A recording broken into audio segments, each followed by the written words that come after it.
next, I'm really pleased to introduce Dr. Anthony Stringer, who, certainly a huge influence in my life, and has done so much tremendous work in this area. So, Tony, thanks so much for being here. Thank you. So the challenge of doing a talk this late in the day is that people are pretty much asleep. And, when you are my age, the speaker's also asleep, truthfully. So I'm going to try to be at least mildly entertaining, to try to wake you folks up.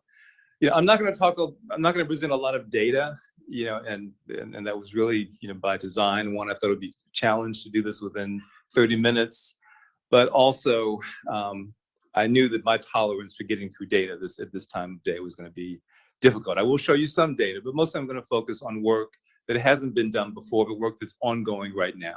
So I'm hoping that by doing that I will motivate you to give me your ideas for everything that I'm doing wrong, in hopes of, being at a point where I can correct what I'm doing wrong and maybe do it better.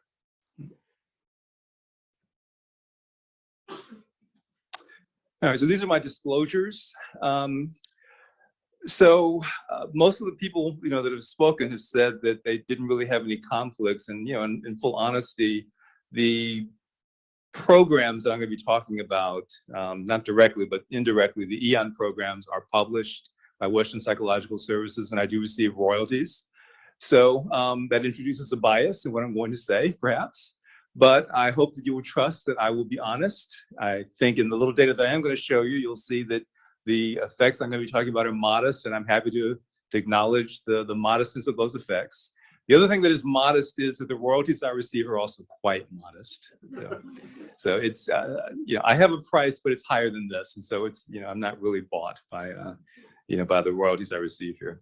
I have other disclosures that I'll make as I kind of go along.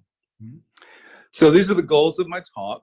I'm going to explain the impetus for the EON Senior Program, describe this approach. We'll present some data on efficacy, but again, I'm going to be very light on data, so don't panic. I'm going to talk about the thing that we're working on now, really, which is an EON Senior app, and then we'll address your questions. So we'll start off just talking about the impetus for EON Senior. Truthfully, the impetus for EON Senior is Ben Hampstead. He was a postdoctoral fellow at Emory, working with me clinically and also beginning to develop his research program there. And I was very much a skeptic that the research that Ben was proposing was going to be of any benefit whatsoever. I guess I was wrong about that. So this distinction here has already been made, between rehearsal and compensation approaches, so I won't belabor the point, except to say that what I'm really interested in, I think also, like Glenn will be following me, is compensation.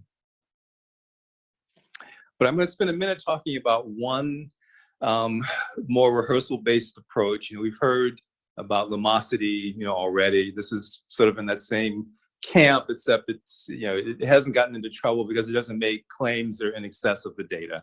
So this is Scientific Brain Training Pro, or it's more popularly known as Happy Neuron, which I think is a disastrous title, but nonetheless, this is what they market it under. And it's just what it looks like. These are games that you can play that presumably will affect cognition in various areas. And the idea is that by doing these games, you will improve your functioning in those areas. The interesting thing here, again, this is a for-profit company, so they are marketing. So they have a very healthy-looking young woman, here who's not the person that really is going to need these kind of cognitive games. And they also have a guy with a stethoscope, which I'm not exactly sure the role of stethoscopes in cognitive rehabilitation, but this is perhaps good marketing. But again, and so again, it has attention, memory, and executive function or problem-solving games, the main ones that we use. The reason I use this, and I use this very much as a placebo, and make no bones about it, this is the control condition, that we use in the work that we do, and also in the clinic that that we run. We don't charge for this intervention. We give people free access to it. It's relatively cheap. So we can buy an annual license and have as many people as we want run through it. So we can, have 1,000 people run through it if we wanted to for the same price. And it's a relatively, again, modest price. The other thing, though, that's good about it is that it allows the therapist to go in, through the internet remotely and see what the person is doing. So you can tell whether they're doing the exercises or not. So we can sort of confirm that as a control condition, as our comparison condition, that the person did spend the time that we've assigned them to spend, on this task. So it has that benefit, and that's really the main reason we use it. All right. Again, we've had discussions already about whether or not these computerized interventions work. I will be honest with you, I'm fairly skeptical, about them. I do think the best evidence for their working is, I think has already been presented, is often in the attention and executive function domain. I think it's hard to get a lot of benefit in terms of memory from these types of computerized exercises because people get better at the specific task, but the generalization is where you run into a problem.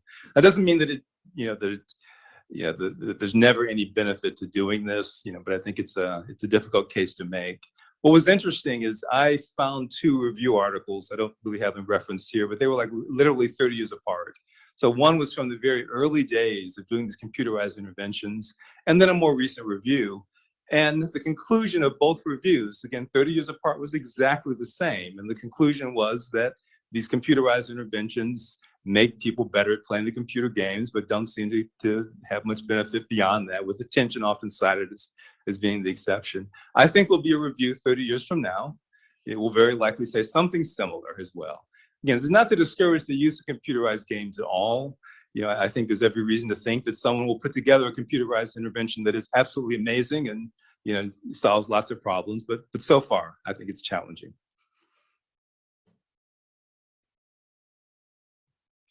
All right. But again, what I'm really interested in is compensatory approach. And there are lots of different compensatory strategies. Cognitive strategies is most of what I'll be talking about, but certainly calendar systems, memory notebooks, paging systems are a little bit dated now, but it's still important. Alarm systems, smartphones, tablet computers, digital applications. I like to show these pictures. These are both pictures of Professor Thad Starner. I don't know Thad particularly well. I've met him on a few occasions, and we once talked about collaborating, but we never really did. He's a Georgia Tech professor, and you see him in 1980 and in 2013. In 1980, he described himself as being a cyborg. He had connected himself to a number of different devices, which he wore pretty much all of the time. You can't see it with the headgear that he has, but he had silvered his hair, because that helped with getting radio reception. So I'm sure his dating life was not great, back then. But you see him in 2013, it looks a lot more normal. But the point is that the device he's wearing has far more computing power than the devices he was wearing back in 1980. But it looks a little bit more normal. Now it's still, Google Glass didn't really work out. It was just a little bit creepy. But nonetheless, you can sort of see the improvement in the technology over time. All right, so the approach that I take and that we've manualized is called ecologically oriented neurorehabilitation. It is a manualized approach, but the manual is intended to be just a starting point. The reason for having a manual is so the treatment can be reproducible, and so it can be done by others beyond your own clinic or your own lab. There are 2 main programs, one focused on memory, the other one focused on executive function, and by that I mean problem solving and attention skills. The programs are pretty similar. Again, there's kind of a scripted manual, that tells you what to do. So it's a good way to learn to do cognitive rehab.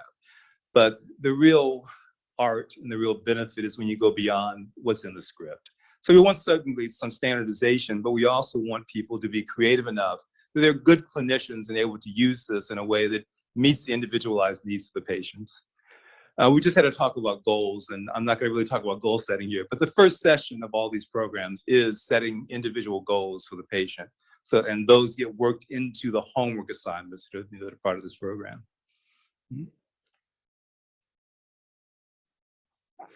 Okay, so this was really developed for traumatic brain injury and stroke, and most of the data that I have collected, which again, I'm not going to be talking about today, but most of that data is with TBI and stroke, some also with brain tumor.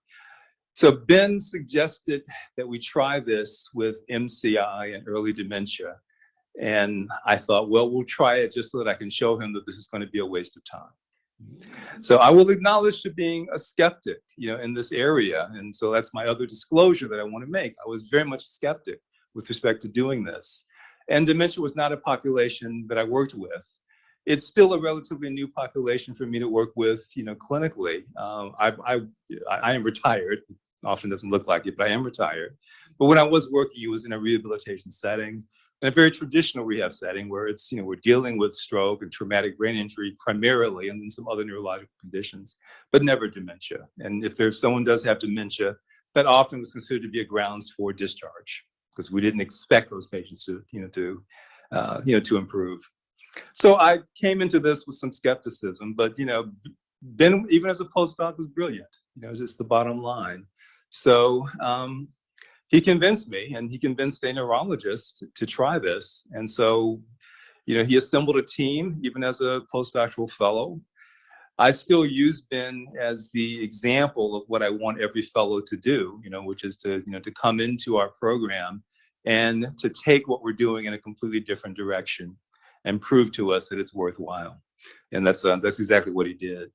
So he really initiated 2 studies while he was at Emory, and then continued those as faculty. And then after he wisely left Emory for University of Michigan, he has done even more work, obviously. My role in these studies really was focused on the interventions. I'm not an imaging researcher by any stretch of the imagination, so all of that was really Ben and Krish Sathian. So I'm not going to, again, Ben has shown these slides already, so I'm not going to focus on this, other than to say, Ben, has played an interesting role in my life. He brings me into snowy conditions, which, he knows that I hate. So he sent me a bunch of face name pairs over a weekend when I was renting a cabin in the mountains, very much planning to go hiking with my family. And so instead of doing that, I spent that weekend on the porch of the cabin reviewing 90 face name pairs so that I could tell them which ones I thought would work versus which ones would not work. So thank you, Ben. My family thanks you as well. But the results of this study were incredibly impressive. So first of all, we're working with 90 face name pairs. We're teaching someone with MCI half of these face name pairs. That's pretty incredible. I did not think there was any way to do that. But as you can see, his data showed that he was in fact able to show significant acquisition of these face name pairs when they used a strategy linking a feature of the face with the sound of the name. Now, these are made up situations, So here the linkage was Sean was the name, and he has sort of a wide mouth, so I think the linkage was like yawn, Sean. Okay. People don't come like that into your life. I mean, they don't come with, with ready-made facial features that rhyme with the sound of their name. So it's a little bit of a stretch, but nonetheless, it's an impressive accomplishment. And even more impressive is the fact that the benefit persists over a month after there's no treatment. Showed a similar thing, with object locations. Again, I'm not going to go through this. This is Ben's data. And again, the imaging results I think Ben showed earlier. So having not only a behavioral change, but also having a change in activation when people are performing this task in the scanner, and then to have a clear correlation between the increase in activation and improvement in performance. That's very impressive. I was convinced at that point. So, Ben is probably the only postdoctoral fellow that changed clinical practice, at Emory University. So we decided to move into the area of cognitive rehabilitation, at least with MCI, and mild early dementia, as an initial foray, into this area. All right, so this is really the genesis of the EON senior approach that I'm going to describe now. So again, like the other EON programs, its focus is very ecological. So we're focused on everyday cognitive situations, rather than abstract tasks. And again, this is not to knock particularly mechanistic studies, that are using lists or laboratory tasks. We need those types of studies in order to understand what underlies, the effects that we're getting. But this is an intervention that's meant to work, in the everyday world. And so again, the focus is on everyday situations and tasks. Again, very much a compensatory approach, targeted to patients with mild to moderate cognitive impairment. And patients need to be relatively stable or at most slowly progressive. All right, so there are attention, memory, and problem-solving programs. Now, this is what we do with the stroke and the TBI patients. I'm going to show you in a minute how this is adapted for the MCI population. But there is a strategy, within each of these areas, and it's always a multi-step strategy. The reason we do this is that it can be really challenging for people to know which technique to use with which type of cognitive situation. So there are lots of different mnemonics that you can use. What we're trying to do instead is to give people the same 4-step method that they can use with any kind of memory content. And so WHOPR, each of them has an acronym that, that helps patients remember what to do. But WHOPR stands for Write, Organize, Picture, and Rehearse. So within WHOPR, you also get to use many other mnemonics, but the point is that what cues the patient is to remember WHOPR. So they know they're going to always do those 4 things. Similarly, in the attention area, the strategy is called DIRECT, stands for distractions, interruptions, rate, earnings, complexity, tiredness. And then problem solving, we use GOAS.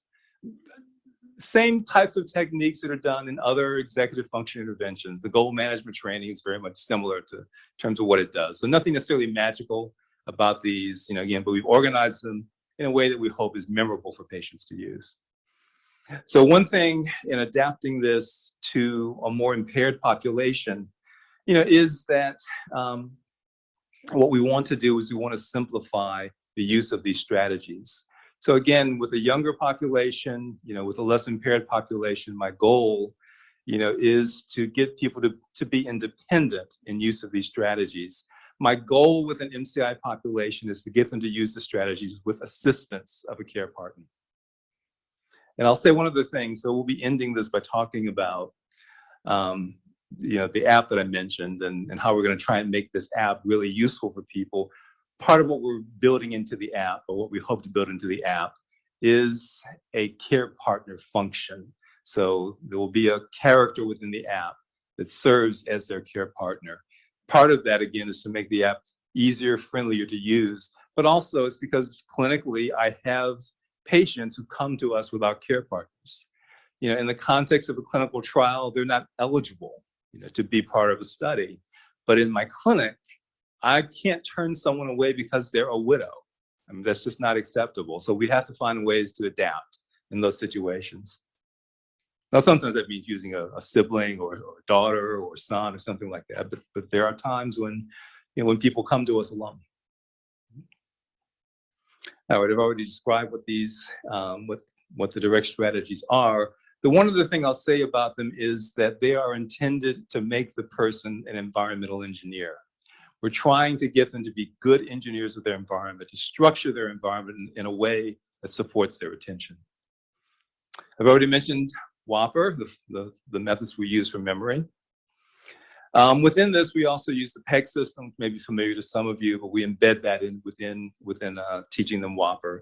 So we have, with the PEG system, you have numbers that rhyme with, words that rhyme with the numbers 0 through 12. They're high imagery words, so that gives you an image that can stand in for the number if you're trying to remember addresses, lists, phone numbers, things like that. All right, again, I'm sure many of you are familiar with the PEG system. All right, again, I've described GOAS. Again, it stands for identifying your goals, brainstorming options for achieving the goals, anticipating the outcomes of each option, and then selecting the best option. All right, so let me talk about the EON Senior Program. So how we're adapting these strategies. So again, the intent is to make the program simpler to use. So there's greater reliance on external aids. All of the strategies that I've described include both in kind of an internal mnemonic component, but also an external aid component as well. And I think that's the thing that maximizes their effectiveness. I mean, if you think about it, all of us use our cell phones to record our appointments, and the phone's alarm, but I've gotten really good at ignoring the alarm on my phone. So I've got to have some sort of internal sense that there's something I should be doing around 3 o'clock. And it's the combination of having that internal sense as well as the external aid that allows me to actually do the thing I'm supposed to do at 3 o'clock half of the time. We incorporate a care partner. And we also focus a lot just on building cognitive activities into the person's everyday life. One of the things that I'm sure all of you experience happens with this population is that as their cognition becomes more challenging, they start to limit the things that they're doing. So, we want people to be better at remembering the things they have to do. Well, a common complaint is, well, I actually don't do anything. So if we're going to work on this, we have to have a schedule that actually gives them something to do. And just having that schedule, I think, is part of what boosts, the person's engagement, and the person's motivation, and I think also their cognitive function. All right, so the first module, again, this is preceded by goal setting, but the first module is really focused on attention. And the main thing that we're trying to do is to get them to again, engineer a good attention space in their home. So we ask them to find a location in the home where they can pay attention, whether it's to business type activities or to leisure activities. And this is their attention space. And so with their care partner, they go through that direct strategy, removing distractions, removing interruptions, all of those things they can do to make this an optimal attention space in the home. But also as part of this module, we want to also make sure they're in a safe environment. And again, many of our elderly patients come in unsafe situations. There are no fire alarms, there's no escape plan, there's furniture with jagged edges. And so we want to survey their home environment to make sure that they're actually safe. And again, I've already mentioned we build in an activity schedule, which is also an important part of kind of activating this population. All right, the memory module, again, we guide them in use of that Whopper strategy. And we try and, again, focus on the things that are going to be important to them. So what they did today, new people they meet, routes, things that they need to do, and so on. Problem solving, again, the objective isn't to get them to be independent and using GOAS. The objective is to get them to be a good collaborator. So we try to avoid this turning into couples therapy, but it does sometimes kind of move in that direction. Where people, because they're struggling with problem solving, they kind of get stuck and they don't really want to cooperate, with a spouse who's trying to take over because they know that they're struggling. So we try to focus on having them go through GOAS together so that they learn to collaboratively solve problems with the care partner guiding them in use of the strategy.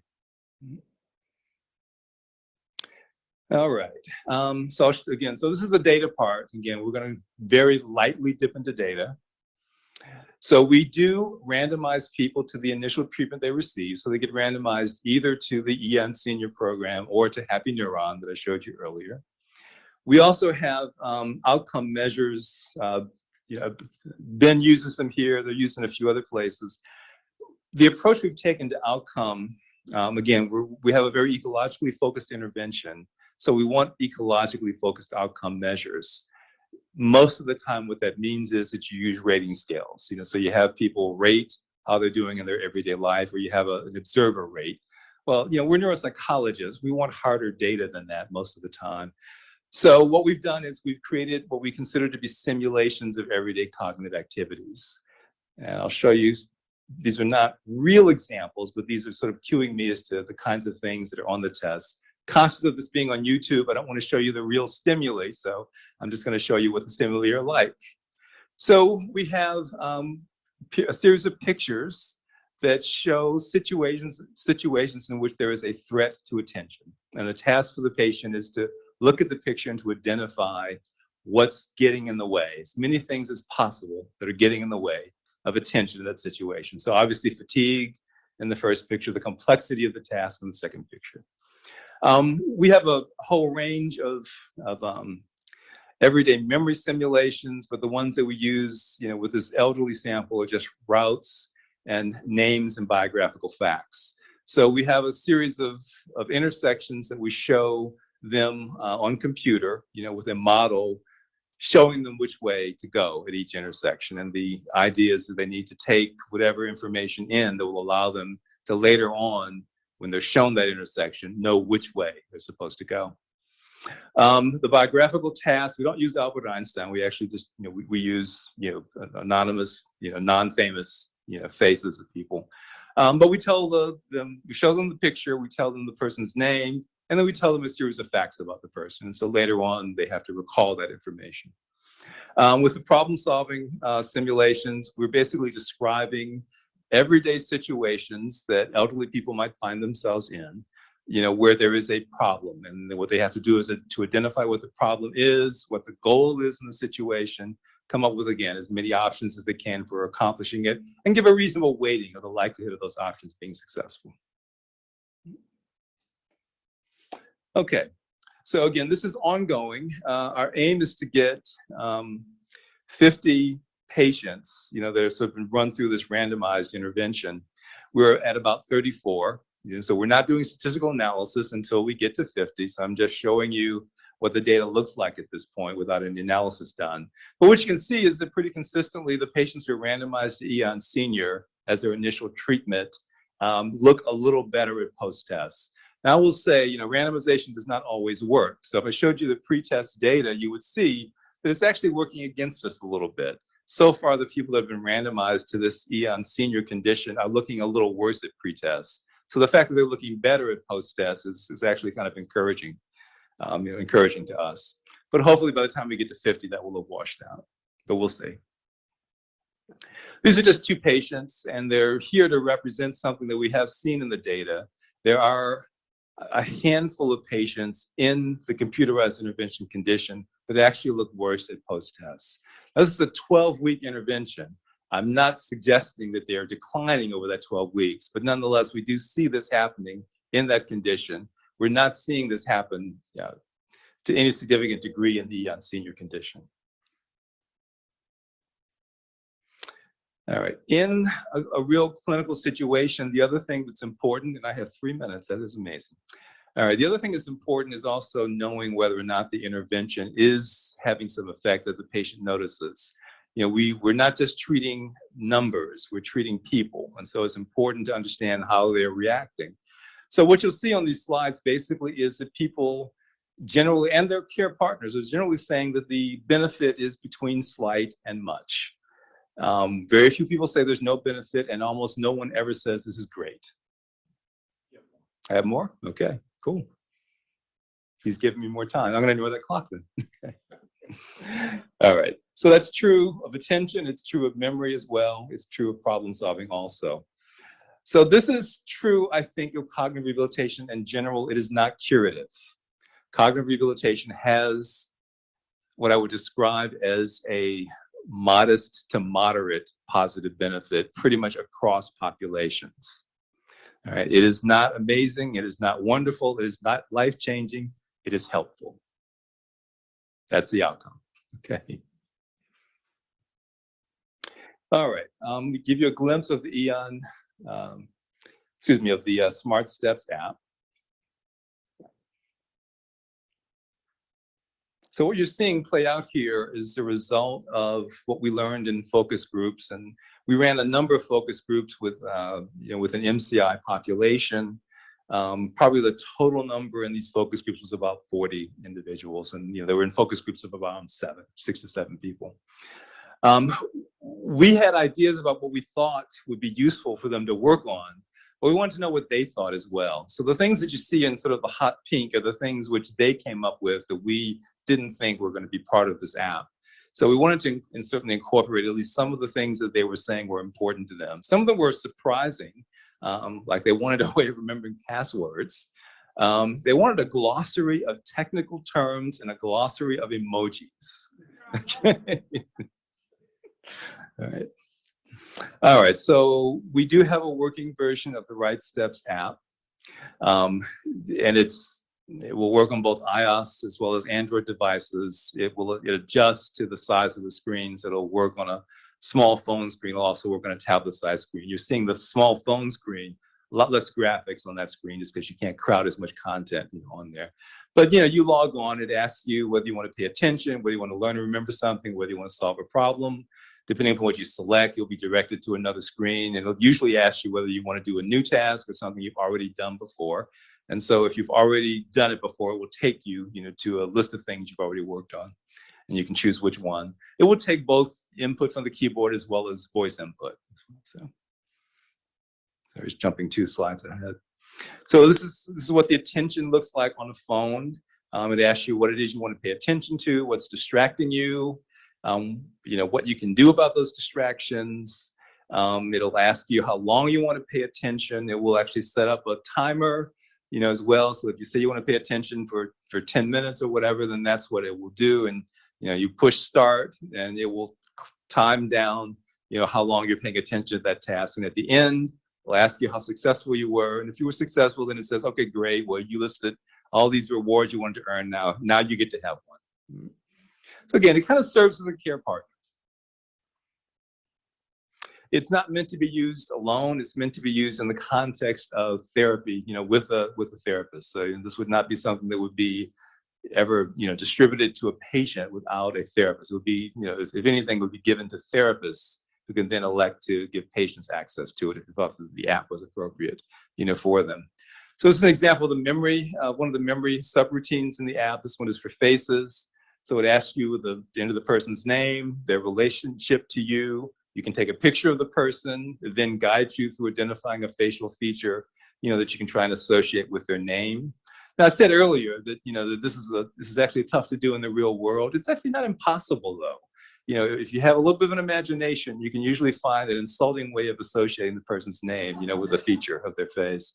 And if not, the other nice feature of the app, and we'll see this in a moment too, so at least when I get to the next phase, if they can't come up with something, the intent is for the app to be able to make some suggestions. And if that doesn't work, the app will have the capacity to phone their care partner and say, hey, John is stuck. This is what he's stuck on, and he needs your input. All right, the problem-solving part of the app takes you again through Go As. And it has you rate all the options that you come up with. So you give it thumbs up or thumbs down. It tallies your thumbs up and thumbs down. And at the end, it lists the options that you've identified in order of likelihood of success. All right, so will older people use this technology? Well, we tried it out with some older people, and we've asked them to rate the usability. And so these are the items on the usability scale that we want them to agree to. And generally speaking, they're not saying the app is a breeze to use, but they're saying it isn't bad. It isn't horrible to use this app, and it's something that they could see themselves doing.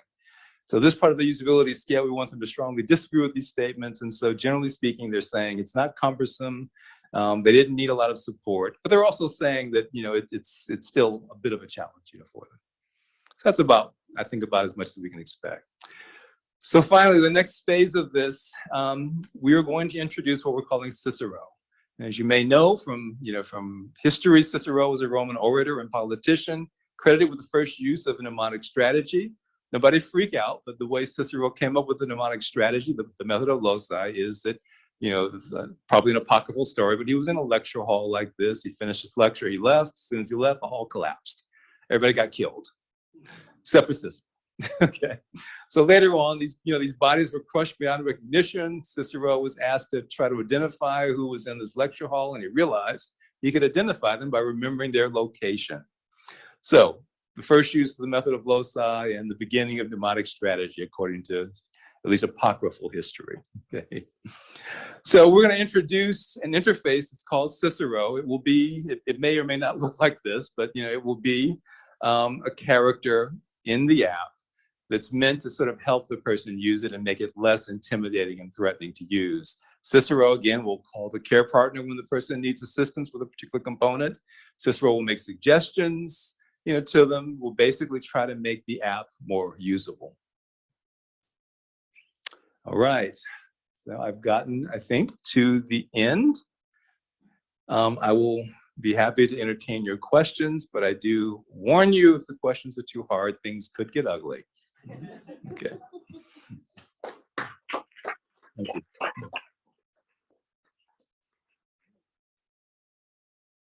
Question.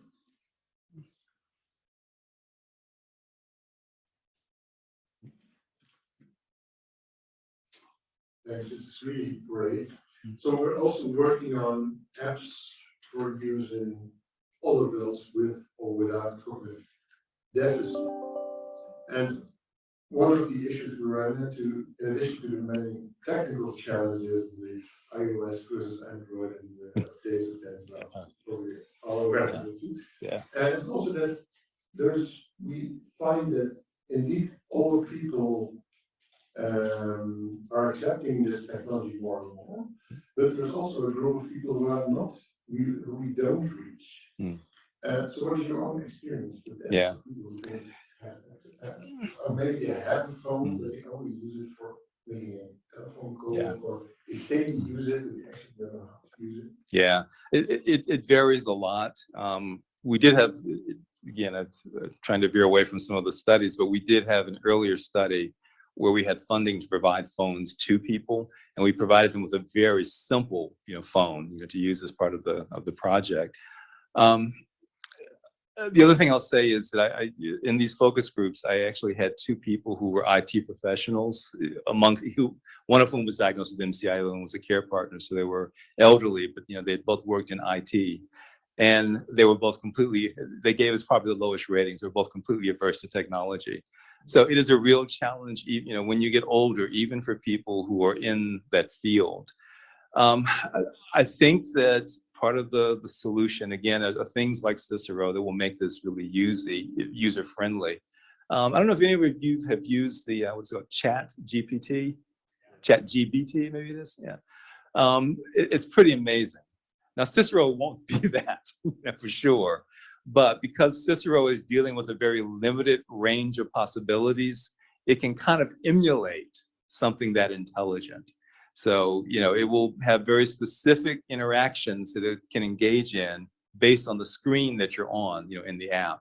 I think maybe that's the way in reaching people, is if you can make it that easy, that intuitive, and with that kind of built-in interface, where you sort of get past some of the challenges and hopefully make it enjoyable. Yeah. Mm-hmm.